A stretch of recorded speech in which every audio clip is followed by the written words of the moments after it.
Evening tea போட்டுட்ருக்கிறேன். அதுக்கு ஆரம்பத்தில் போடுவோம்ல அந்த மாதிரி தண்ணி கொதிக்க வச்சு தூள் போட்டு அந்த டிகாஷனை தனியாக வடிகட்டி எடுத்துகிட்டு அப்புறம் பாலை கொதிக்க வச்சு சர்க்கரை போட்டு ஆற்றி குடிப்போம். ஆனால் இப்போ வந்து எல்லாம் பாயாசம் மட்டும் ஒட்டுக்கா ஊற்றியே காய்ச்சியே நம்மளுக்கு பழகிடுச்சு.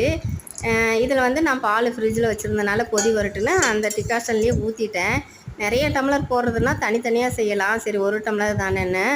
இது பனங்கற்கண்டோட பொடி, இதை போட்டு செய்யலாம் அப்படின்னு சொல்லிட்டு கொதி வந்ததும் அந்த பனங்கற்கண்டு இதில் வடிகட்டிட்டு ஒரு ஆற்றி மறுபடியுமே ஒரு வடி கட்டிட்டேன், மறுபடியும் வடி கட்டிட்டேன். ஏன்னா பனங்கற்கண்டில் ஏதாவது மண் அந்த மாதிரி இருக்கும் அப்படின்னு சொல்லிட்டு.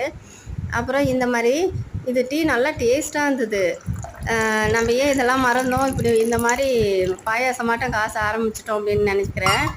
இனிமேல் அடிக்கடி முடிஞ்ச வரைக்கும் இந்த மாதிரி கொஞ்சம் டீ போடலாம் அப்படின்னு நினச்சிட்டு இருக்கிறது. இதுதான் உடம்புக்கு ரொம்ப நல்லது. அது வந்து கொஞ்சம் அல்சர்லாம் வரும் தான் அப்படிலாம் கொதிக்க வச்சோம்னா.